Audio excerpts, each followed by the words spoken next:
আল্লাহ নবী দিনের জন্য এমন দিন গেছে, আল্লাহ নবী পেটে পাথর পর্যন্ত বেঁধে কাটিয়েছে।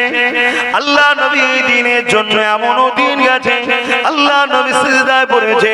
মক্কা জালিমরা আমার নবী পাকের পিঠের উপরে 75 বার ভুঁড়ি পর্যন্ত চাপিয়ে দিয়েছে। নবী আমার সিজদা থেকে মাথা তুলতে পারে না, এত কষ্ট করেছে। আল্লাহ নবী জিন্দেগিতে এই দিনের জন্য এত কষ্ট করেছে। আল্লাহ নবী যখন তায়েফের জমিনে গেছে, তায়েফের মানুষেরা আমার নবী পাকের উপরে জুলুম অত্যাচার করেছে। আল্লাহ নবীকে পাথর নিক্ষেপ করেছে, ওই পাথর লেগে আমার নবী পাকের শরীর থেকে রক্ত ঝরে ঝরে পড়েছে। এ উম্মতে মুহাম্মাদি, তোমার পরনায় প্যান্ট শার্ট গেঞ্জি রয়েছে, মুখে দাড়ি রাখোনি, তুমি গুনাহগার পাপ কাজ করছো, কিন্তু কাল তুমি পরিবর্তন হবার রাস্তা খোলা আছে। যদি তোমার অন্তরে নবীর প্রেম থাকে, কাল তোমার পরিবর্তনের চান্স রয়েছে। আর যদি নবীর প্রেম না থাকে, তোমার পরিবর্তনের কোনো চান্স নাই। এই যুবকেরা শুনে রেখে দাও, আল্লাহ নবী কত কষ্ট করেছে এই দিনের জন্য। আল্লাহ নবী নূর নবী দয়ার নবী তায়েফের জমিনে রক্তাক্ত হয়ে অজ্ঞান হয়ে পড়ে গেলেন এই দিনের জন্য। আল্লাহ নবী যখন উহুদের ময়দানে গেছে, জালিমদের পাথরের আঘাতে আল্লাহ নবী ডান্ডা মোবারক শহীদ হয়ে গেছে। ভেবে দেখো, এই দিনের জন্য আল্লাহ নবী নিজের মাতৃভূমি মক্কা থেকে হিজরত করে ইয়াসরিব মদিনাতে চলে যেতে হয়েছে।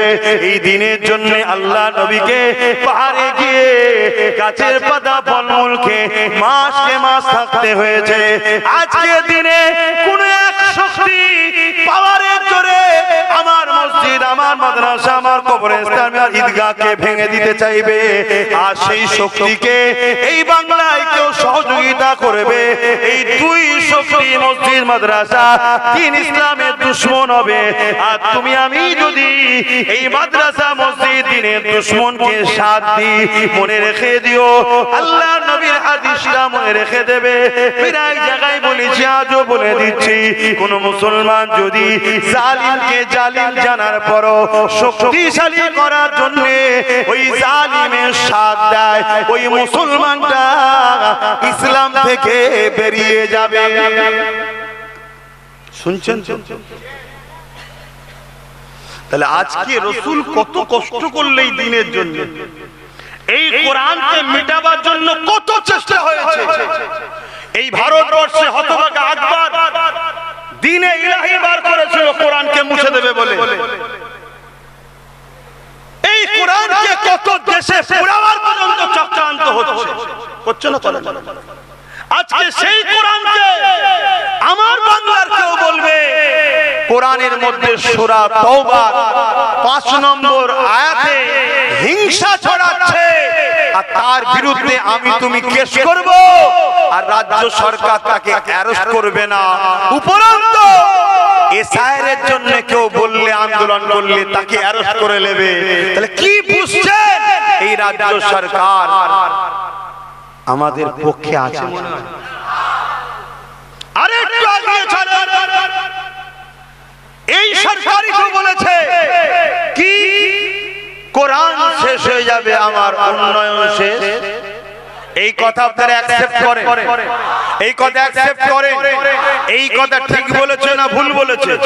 তা ভুল বলেছে, ক্ষমা চেয়েছে। তো ক্ষমা যখন চাইলে, তাহলে সে কোরআনের বিরোধী করেছে না করেনি?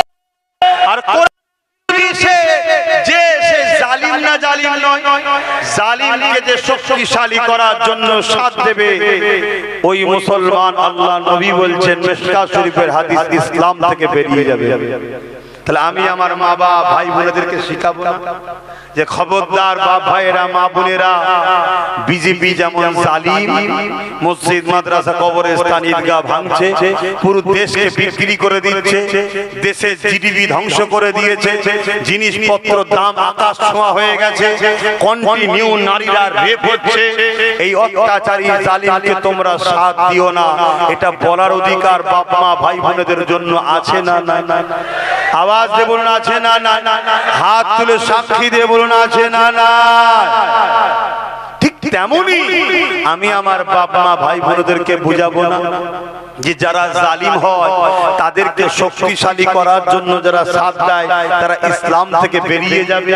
রাজ্য সরকার কেন্দ্রের কালো কানুন ওয়াকফ আইনকে মেনে নিয়েছে, অর্থাৎ ইও ওয়াকফের দুশমন, কোরআনের দুশমন, একে সাথ দিও না। দেখছো না রিসেন্ট বলছে, রিসেন্ট মসজিদে মসজিদে জুম্মার দিনে ইমামদের বলবো উস্কানিমূলক বক্তব্য যেন না দেওয়া হয়। বলো, তোমার বিবেককে প্রশ্ন করো, তোমাদের মসজিদের ইমাম উস্কানিমূলক বক্তব্য দেয়? তোমার আল্লাহর ঘরে হিংসামূলক বক্তব্য হয়? তোমার আল্লাহর ঘরে সন্ত্রাসী কথা হয়? তোমার আল্লাহর ঘরে সাম্প্রদায়িকতার কথা হয়? তাহলে আজকে বলো, এরকম একটা কথা বলছে, কোরআন শেষ হয়ে যাবে বলছে এরা জালিম নয়? তাহলে আমি আমার বাপ মা ভাই বোনদের বলবো না যে এদেরকে বাবা ভোট দিস না, ঈমান চলে যাবে? এই বলাটা কি অপরাধ হয়? কথা মাথায় ঢুকছে? কিন্তু এতে কিছু মুসলমানদের অসুবিধা হচ্ছে দেখছি, এতে কিছু মুসলমানদের কিছু অসুবিধা হচ্ছে। ভাই তোমার অসুবিধা হলো কেন ভাই? বলছে না আপনি আমার নেতা নেত্রীর বিরুদ্ধে বললেন তাই। ও তাই নাকি? খুব ঠান্ডা মাথায় বুঝুন তো, আপনার নেতা নেত্রীর বিরুদ্ধে আব্বাস সিদ্দিকী বলেছে আপনার কষ্ট হচ্ছে, আর আপনার নেতা নেত্রী রাজনীতি ছেড়ে দিয়ে আমার ধর্মে আঘাত দিচ্ছে, এটা আমার কষ্ট হওয়ার দরকার আছে না? না, আমি তো আগে বলিনি। আগে তো তোমার নেতা নেত্রী আমার ধর্মে আঘাত দিয়েছে। তাই রাজনীতির নেতাদের কাজ কি? ধর্মে আঘাত দেওয়া, ধর্ম নিয়ে মাতামাতি করা?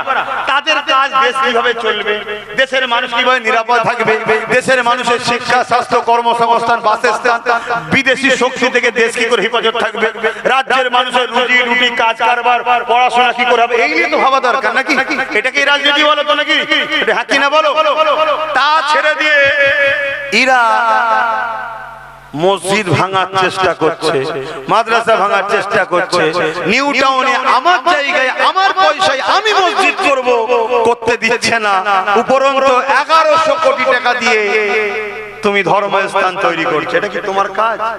তারপরেও চলো, তোমার পছন্দ করছো, আমি বাধা দিতে যাচ্ছি না, কিছু বলতেও যাচ্ছি না, কিন্তু আমারটার বেলায় তুমি বাধা দিলে কেন? এই কথা আমার মাথায় ঢুকছে। তাহলে আমি আপনি সিল দেবো, নুরা দেবো, আর ওই সিল দিয়ে নুরা দিয়ে আমার ইসলাম ভাঙবে, আমার মসজিদ ভাঙবে, তোমাকে আমাকে আল্লাহ জান্নাত দেবে তো? তো এই গুণ আমার বাপ ভাইদের বুঝানো দরকার আছে না? না, তো এটা যখনই বুঝাচ্ছি যাদের অসুবিধে হচ্ছে তাদের অসুবিধেতে আপনাদের কোনো অসুবিধে আছে? আমার অসুবিধে নেই। কেন? এরা হলো মুনাফিক মুসলমান, এরা সেজে আছে মুসলমান, হাকিকাতে এরা মুসলমান নয়।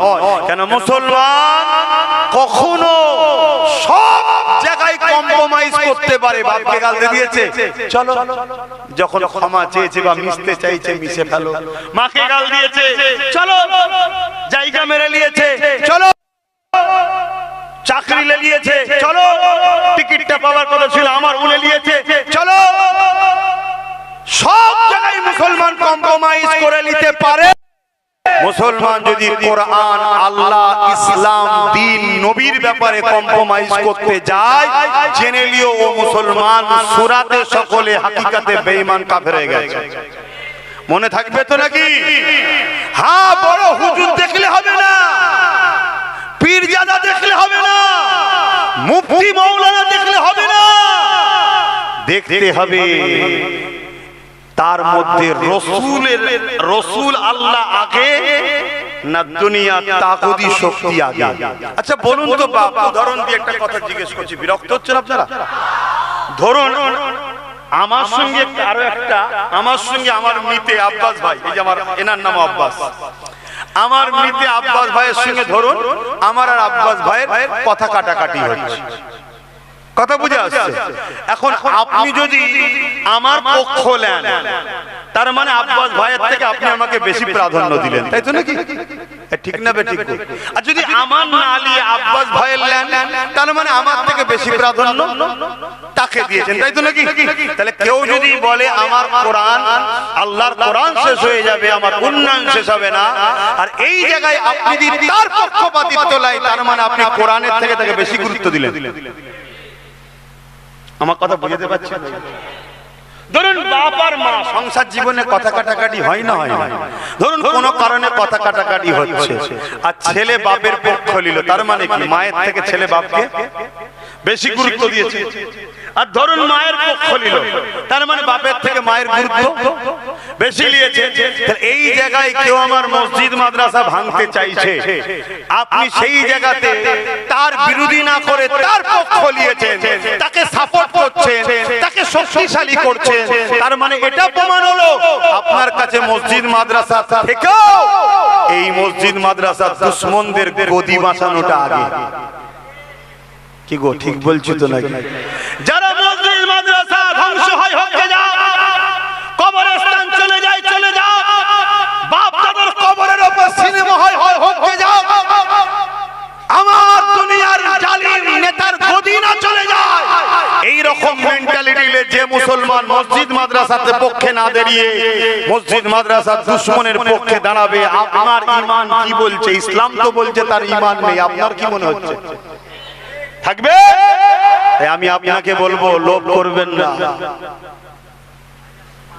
সাবধান হও, কামানোর শখ মিটে যাবে, কামানোর শখ মিটে যাবে, চোখ চেয়ে থাকবেন, জান বেরিয়ে চলে যাবে, কি করে গেল বুঝতেও পারবেন না।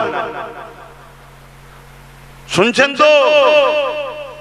শুধু একটা পট করে আওয়াজ হবে, পায়খানার রাস্তাতে নারী ঘুরি বেরিয়ে একদিকে, মগজ একদিকে, আর একদিকে গোসলটা দিবারও ব্যবস্থা থাকবে। এরকম মরণ দেখেছেন না? দেখেন নেই? তুমি ইসলামের বিরোধী হয়ে যাচ্ছ, তুমি হুঁশ করে কাজ করো। এখন লড়াই আর শুধু রুজি রুটিতে নেই, এখন লড়াই স্বাস্থ্য চাকরিতে শুধু আর নেই, এখন লড়াই আমার ওয়াকাফকে বাঁচাবারও লড়াই, ঠিক না বেটি?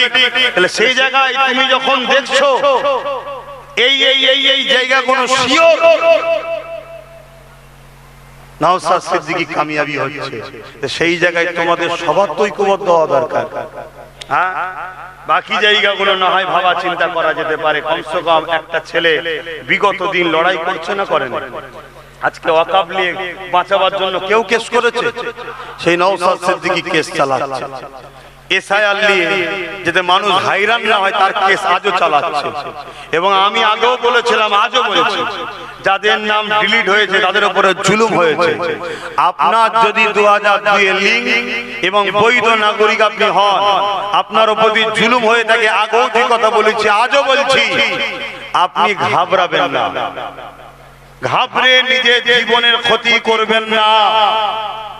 আপনাকে পলিসি অবলম্বন করতে হবে, এবং ওই বিপদে আপনি একা নেই, আপনার সাথে আমি আব্বাস সিদ্দিকী আছি, এটা কথা দিয়ে যাচ্ছি। এবং মনে রাখবেন, অহংকার করছি না, আমার সাথে বাংলার অগণিত যুব সমাজ আছে, বলুন আলহামদুলিল্লাহ। আর যুবক যাদের পক্ষে, ও বাকি সবাই অটোমেটিক তাদের পক্ষে, যুবকটাই সব থেকে ফ্যাক্ট, ঠিক না? ঠিক দেখছেন না মিডিয়াতে বেরোচ্ছে যে আমাদের দিকে সবাই আছে, যুবকরা নেই, অতএব 1500 করে টাকা দেওয়া হচ্ছে, বুঝাও যে গুটকা খাওয়ার জন্য দিচ্ছে। দেখেছেন না? দেখেন, এই রে হ্যাঁ কে না বলবেন? তাহলে গুটকা খাওয়াবার জন্য 1500 টাকা দিচ্ছে। গুটকা আমাদের জন্য স্বাস্থ্যকর না ক্ষতিকর? তাহলে গভর্নমেন্ট ক্ষতি চাইছে যুব সমাজের, কথা মাথায় ঢুকছে? ভাবো ভাবো, হোক 10,000 টাকা, যদি একটা কর্মসংস্থান হতো, এই যুবক কিন্তু অনেক উপকৃত হতো, ঠিক না বেটি? তো যাই হোক ভাই, আমি দুটো কথা একটু অন্য বিষয়ে বললাম, কথা বুঝে আসছে? কেন রাজনীতির ট্রেনিং আমাদেরকে দিতে হবে না? কথা বলে না, ওই বললাম তো মসজিদ মাদ্রাসা দুশ্মনের সঙ্গে সাথে দেবে, 1000 টাকা লিখে ইসলাম থেকে গেল। তো এটা ট্রেনিং দেবো না বাপ ভাইদেরকে? এই জন্য দিলাম। যদি আপনার মনে হয় যে আপনার কথা রেখে দিকে যান, তা রেখে দেন, অসুবিধা নেই। আল্লাহ রসুল বলেছেন ঈমান আছে না নাই আপনি বুঝবেন কি করে? আপনি আপনি আপনি আপনি আপনি যে যার মতো বুঝবেন কি করে আপনার ঈমান আছে না নাই? এই ঈমান দেখা যায়, তা আছে না নাই বুঝবেন কি করে? আল্লাহ রসুল বলেছেন কেউ যদি ভুল করে আর তাকে যদি তার ভুলটা কেউ ধরিয়ে দেয় যে ভাই এটা ভুল, তুমি মসজিদ মাদ্রাসার বিরোধী করুনি, ওয়াকাবের দুশমনদের সাথ দিওনি, শুনছেন? এটা শোনার পরে সে যদি অনুতপ্ত হয় যে হ্যাঁ ভাই আমি ভুল করছি, আমি ভুল করে ফেলেছিলাম, এই অনুতপ্ত তার মধ্যে যদি থাকে, জানবেন তার মধ্যে রাসূল বলছেন ঈমান আছে। জোরে বলুন সুবহানাল্লাহ। আমি এই বিষয়টা উদাহরণ দিলাম, কিন্তু আরো বিষয়, কোন ছেলে হয়তো সিনেমা দেখেছে, তাকে বলা হলে তুমি সিনেমা দেখছো, এটা গুনার কাজ, অন্যায় কাজ, সে যদি বলে হ্যাঁ ভাই আমি সত্যি ভুল করে ফেলেছি, তওবা করছি, আল্লাহ মাফ করুন, শুনছেন? আল্লাহ রাসূল বলছে গুনাহগার, কিন্তু ওর মধ্যে ঈমান আছে। দ্বিতীয় রাসূল বললেন যার মধ্যে তিনটে লক্ষণ নেই, তিনটের মধ্যে কোনো একটা লক্ষণ যার মধ্যে পাওয়া যাবে না, তার মধ্যে ঈমান নেই। নাম্বার 1, অন্যায় দেখলে হাত দিয়ে রুখতে হবে। অন্যায় দেখলে হাত দিয়ে রুখতে হবে। যদি হাত দিয়ে রুখতে না পারো, মুখ দিয়ে প্রতিবাদ করতে হবে। মুখ দিয়ে প্রতিবাদ করার লক্ষণ যদি না পাওয়া যায়, অন্তর থেকে ঘৃণা করে দূরে সরে যেতে হবে। যদি এই লক্ষণটাও না থাকে, তার মধ্যে ঈমান, জোরে বলেন, জোরে বলেন। তাহলে কেউ যদি বলে মাদ্রাসার বাচ্চাদেরকে মিড ডে মিল দেবো না, কুকুরের বাচ্চাদের, রাস্তার পথচারী কুকুরের বাচ্চাদেরকে দেবো, এ কি আমার মাদ্রাসার বাচ্চাদের অপমান করলো না? এটা নাই না অন্যায়? এই অন্যায়ের বিরুদ্ধে তোমার যদি অন্তর থেকেও ঘৃণা না থাকে, তা তুমি কিসের ইমানদার দাবি করছো? কথা মাথায় ঢুকছে? তো এইগুলো বাপ ভাইদেরকে জানানো হলো। আপনারা কি বসে গিয়ে ফেঁসে গেছিলেন নাকি? কি গো আব্বা জানেরা, বসে গিয়ে ফেঁসে গেলেন নাকি?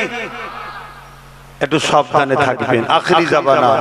আসুন একটু সালাম করবো, ইয়া নবী সালাম।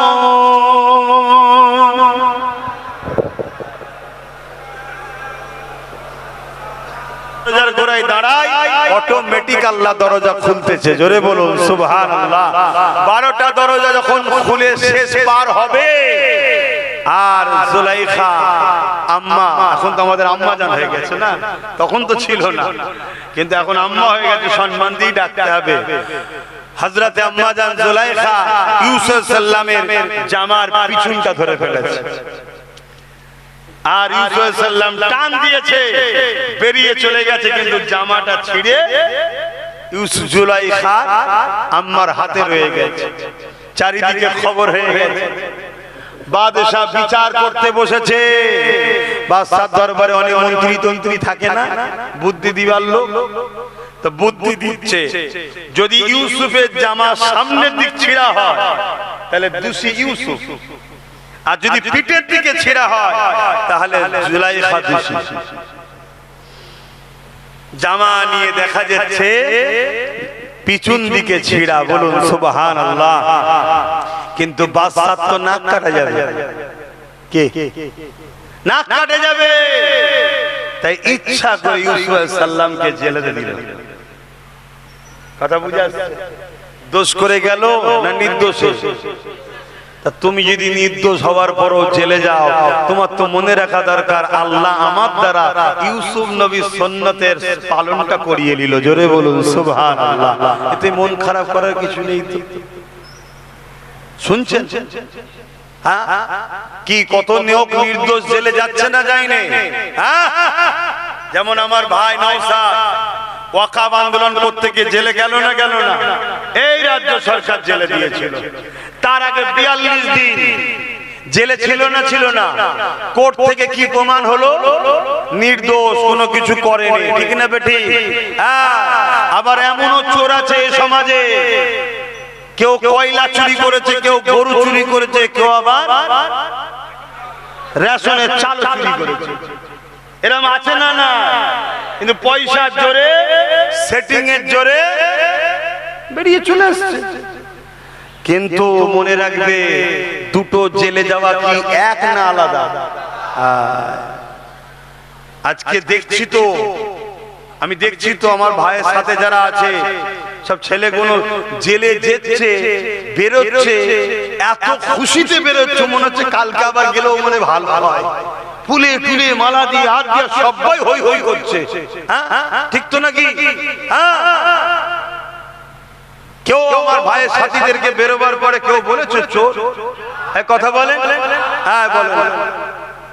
এখন নতুন করে একটা কি স্লোগান হচ্ছে বিরক্ত করার জন্য, ঝগড়া করে। দেখছেন আপনারা সোশ্যাল মিডিয়া দেখেন তো নাকি? যাতে বিরক্ত হয়ে রেগে গিয়ে ঝগড়া করে। আরে ও ঝগড়া করার ছেলে নয়, এ কি পেয়ে গেছিস নাকি? ভাইপোর মতো পেয়ে গেছিস নাকি? ভাইপোকে কোন এক জায়গায় কি বলেছিল জানো? আর নেবেই সব ছুটছে বাহিনী নিয়ে। বুকা খুঁজে গেলে তোর তো গুরুত্ব না দিয়ে বেরিয়ে যাওয়া দরকার ছিল, কমসে কম হাইলাইটটা কম হতো। আর বেরিয়ে গিয়ে যখন একটু র্যালি ট্যালি দিয়ে দিলি, রেলা টেলা দিয়ে দিলি, ওইটা আরো হাইলাইট হয়ে গেল। কথা বুঝে আসছে না? অতএব সাইডে ও আবার 400 টাকা না কি বলছে, ও মা গেঞ্জি বিক্রি করছে। কি বিক্রি করলি বল? ক টাকা লাভ হলো বলবি তো? আমরাও তো ভাগ লবো রে বাবা। তুই একা ইনকাম করবি হবে নাকি? এক জায়গায় বসে আছি, লাভ করবে তুমি একা, হয় ভাগ যোগ করে নিতে হবে। হ্যাঁ কি করবে, কাজ কারবারও তো করতে হবে, এমনি তো রুজি রোজগারের অবস্থা খুব খারাপ। মনে রাখবেন, যতক্ষণ পর্যন্ত না মুদি দেশের মাথা থেকে যাচ্ছে ততদিন এ দেশের আর উন্নতি হবে। কথা বুঝে আসছে? এ দেশের আর উন্নতি হবে না, এটা মাথায় রাখতে হবে। তারপরেও মেহনত করুন, তারপরেও আল্লাহর উপরে ভরসা রাখুন।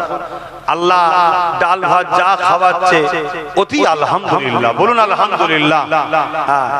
আখিরাতে আল্লাহ যেন কামিয়াবি দেয় এবং আমার দেশকেও যেন আল্লাহ হিফাজত করে, বলুন আল্লাহুম্মা আমিন। তো বাবেরা জি কথা বলছিলাম, কথাটা কমপ্লিট করি। হযরত ইব্রাহিম আলাইহিস সালাম সাল্লামকে বললেন, ইব্রাহিম সাল্লাম, এ জিবরাইল, আমার আল্লাহ ইব্রাহিমকে দেখতে লেগেছে। আমার আল্লাহ যদি ইব্রাহিমকে আগুনে ফেলে, ইব্রাহিমকে পুড়িয়ে আমার আল্লাহ যদি খুশি হয়, আমি আমার আল্লাহর জন্য আগুনে পুড়তে রাজি আছি। আমার আল্লাহ তিনি সবই দেখতে পান। আমার আল্লাহ সাইয়্যুন কাদির, তিনি আগুনের মধ্যে ইব্রাহিমকে যদি বাঁচাতে চান, ওই আগুনের মধ্যে আল্লাহ বাঁচাতে পারে। আর আল্লাহ যদি ইব্রাহিমের ঈমানের পরীক্ষা না, ইব্রাহিম কতটা ভালোবাসে, এ জিবরাইল শুনে রেখে দাও, আমি একবার নয় 1000 বার যদি আল্লাহ জান ফিরিয়ে দেয়, আমি 1000 বার আগুনে পুড়িয়ে প্রমাণ করে দেব, আল্লাহ আমার জীবনের থেকে আমি আপনাকে বেশি ভালোবাসি। আরো জোরে বলুন সুবহান আল্লাহ, জিন্দাবাদ। তাহলে বলুন, আমরা তো সেই বাপের বেটা, আমাদের মধ্যে আল্লাহর ভয়, নবীর প্রেম, আল্লাহর মহব্বত, নবীর আদব, এগুলো তো থাকতে হবে। দুদিনে দুনিয়ায় লোভ লালসায় পড়ে আজকের এজিদের সঙ্গে তো দল করলে হবে না। এজিদ বোঝেন তো নাকি? এজিদ কাকে বলা হয়? একটা ব্যক্তির নাম ঠিকই, কিন্তু সমাজের বুকে এজিদ বলতে কি বোঝায়? জালিম, অত্যাচারী, খুনি, বদমাইশ, চরিত্রহীন, লুটেরা, প্রজাদের উপর অত্যাচারকারী একটা শাসক, যাকে এজিদ বলা হয়। কথা মাথায় ঢুকছে? তাহলে আজকেও যদি কেউ এরকম বদমাইশ, অত্যাচারী, লুটেরা, জালিম থাকে, তার সঙ্গে সাথ দিয়া নিজেদের ঘরে হোসাইনি দাবি করলে এর চেয়ে বড় ধোঁকার কি হতে পারে? সেদিনও তো ইমামে হোসাইন পাককে এজিদ বলেছিল, হোসাইন মক্কা মদিনা আপনি নিয়ে এলেন, শুনছেন তো নাকি? মক্কা মদিনা আপনি নিয়ে এলেন, আপনি মক্কা মদিনা চালান, আমার বিরোধী করেন, আপনি আমাকে অ্যাকসেপ্ট করেন। আপনি যদি আমাকে মেনে নেন, আপনার ভালোবাসার মানুষগুলো আমাকে মেনে নেবে। আপনি মক্কা মদিনা চালান, আমি কিচ্ছু বলবো না, আপনি আপনার মতো করে চালাবেন, কিন্তু বাকি জায়গায় রাজত্ব আমাকে করতে দেন। হযরতে ইমামে হোসাইন পাক কি বলেছিলেন? যে আমি রাজত্বর লোভে তোমার বিরোধী করছি না। তুমি যদি সভ্য ভদ্র নম্র হতে, তুমি যদি ইনসাফ পরায়ণ হতে, ন্যায় পরায়ণ হতে, তাহলে আমি তোমার বিরোধী করতাম না। তুমি জালিম, তুমি অত্যাচারী, তুমি নবী মুহাম্মদ সাল্লাল্লাহু আলাইহি ওয়াসাল্লামের দ্বীনের বিরোধী, তাই তোমার সঙ্গে আমি হোসাইন কখনো হাত মিলাতে, জোরে বলে, পারি না। তা আজকেও যদি নবীর দ্বীনের কেউ বিরোধী থাকে, তার সাথে কখনো আমরা হোসাইনিরা হাত মিলাতে পারবো? আজকে আব্বাস সিদ্দিকী যে বিরোধী করছে, এই বিরোধীতে আব্বাস সিদ্দিকী কোনো গদি নেবে, আব্বাস সিদ্দিকী কোনো পদে বসবে, আব্বাস সিদ্দিকী কোনো নেতা হবে, এ স্বপ্ন আমার নাই। ও আম্মা বিনিআমাতি রাব্বিকা ফাহাদ্দিস, আমার কাছে আমি মনে করি ফুটপাতে পড়ে থাকা নবীর প্রেমিক যদি হয়, অথচ সে গরীব ফুটপাতে পড়ে আছে কিন্তু নবীর প্রেমিক, ওর সাথে যদি আমেরিকার প্রেসিডেন্টকে কম্পেয়ার করা হয়, আমি মনে করি এই ফুটপাতে পড়ে থাকা গরীব নবীর আশিকটার দাম অনেক বেশি। জোরে বলুন সুবহানাল্লাহ। শুনছেন? এটা আমার আকীদা, এটা আমার বিশ্বাস, এটা আমার মেন্টালিটি, এই সেটিংটাই আমার মধ্যে আছে। কেন দুনিয়া দুদিনে আমেরিকাতে কত রাজা এসেছে, কত মহারাজা চলে গেছে, আর সব গিয়ে জাহান্নামে ভিড় করছে, কিন্তু ফুটপাতে পড়ে থাকা ওই নবীর আশিকটাও যাবে জান্নাতে গিয়ে ভিড় করবে। জোরে বলুন সুবহানাল্লাহ। কথা কিছু বুঝছেন? তা আমার সঙ্গে যদি আপনাদের মতের মিল খায়, তাহলে আমার কথা আপনাদের ভালো লাগবে, আর যদি আপনার সঙ্গে আমার মতের মিল না খায়, তাহলে আমার কথা আপনার ভালো লাগবে না। আপনার ভালো লাগবে দূর বলুন, সব ছাড়ো তো, 10 তলা বাড়ি হলে ভালো হয়, ও তাতে লোকে ঝাড়া হোক, এতিমের মারা হোক, ভাই বোনের হক মেরে লিয়া হোক, যা হয় হোক, তাতে মসজিদ বিক্রি করতেই করে দে, মাদ্রাসা বিক্রি হতেই করতে দে, যা দিকে যা, তাহলে আমার সঙ্গে আপনার মতের কিন্তু মিল খাবে না। আমি কি বলছি বুঝছেন? তাহলে আপনি আমার বিরুদ্ধেই বলবেন, এটা স্বাভাবিক। কেন? আপনি আখিরাতের বিশ্বাসী নয়, আপনি কবরের বিশ্বাসী নয়, আপনি জান্নাত জাহান্নাম আছে বিশ্বাস করেন না। আর আপনি যদি বিশ্বাস করেন, তাহলে আপনার সঙ্গে আমার মতের মিল খাবে। কেন? এটা দুনিয়া পরীক্ষার জায়গা, এখানে আল্লাহ পরীক্ষা নেবে।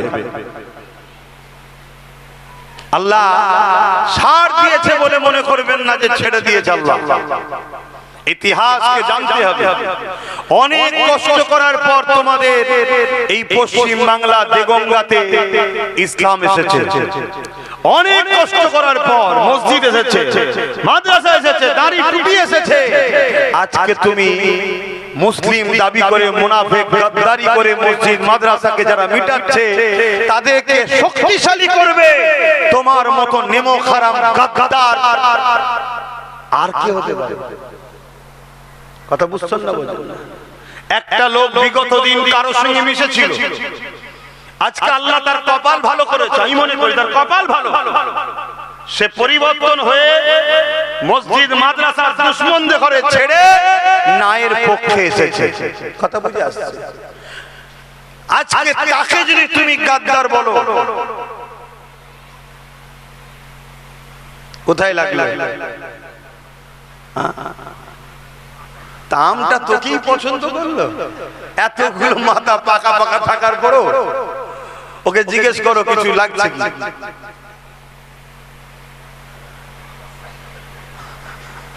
মাথায় পড়েছে। শুনছেন? আজকে কেউ তোমার জুলুমের সাম্রাজ্য ছেড়ে দিয়ে নবী বংশের আওলাদের হাত ধরে ন্যায় সত্য দেশ ও দেশবাসীর সেবা করার জন্য অন্য একটা প্ল্যাটফর্মে এসেছে। তুমি তাকে বলছো গাদ্দার। তুই নিজেকে প্রশ্ন কর, তুই কত বড় গাদ্দার? তোর হাত যে দিয়েছে সেই আল্লাহ হাতকে ব্যবহার করছিস। তোর চোখ যে আল্লাহ দিয়েছে সেই চোখটা সেই আল্লাহর বিরুদ্ধে ব্যবহার করছিস। তোর পা দিয়েছে যে আল্লাহ, সেই আল্লাহর বিরুদ্ধে তুই পা দিয়ে চলছিস। তোকে যে আল্লাহ অর্থ দিয়েছে, ওই অর্থটা আল্লাহর দ্বীনের দুশমন যারা, তাদেরকে 10 কোটি 15 কোটি টাকা দিয়ে তুই টিকিট নিচ্ছিস। তুই পাবি তো 5 বছরে 70 লাখ রে, 15 কোটিতে টিকিট নিচ্ছিস। তার মানে কি মজা আছে? তাহলে তুই ঠিক করে নিয়েছিস যে আমার মাথায় যখন আলো ছিল না তখন যদি আমি চুরি করতে পারি, একবার যদি পথ পেয়ে যায় তাহলে 15 কেন 10-15 তুলে নেবো। কথা বুঝছেন না, বুঝুন না? তাহলে সমাজে এরকম জুলুম হবে। আর আমরা উলামারা যদি বলি না এসব কথা বলা যাবে না, এটা রাজনীতি হচ্ছে, মনে রাখতে হবে সেই উলামা দিনের অর্ধেকটা মেনেছে, অর্ধেকটা মানে না। কেননা জুলুমকে মিটাবার নাম ইসলাম, নাইকে প্রতিষ্ঠিত করার নাম ইসলাম। নিশ্চয়ই আপনারা ইশারা দিলে বুঝতে পারবেন কোন একজন এই পর্যন্ত আমার ভাইকে বিরোধী করতে গিয়ে 50 কোটি টাকা খরচ করে ফেলেছে শুনছি। কি করে আমার ভাই গারান দেবে? তো ও কি ইনকামটা করবে তাহলে ভাবতে পারছেন? কি ব্যবসা তাহলে চলছে শুনছেন?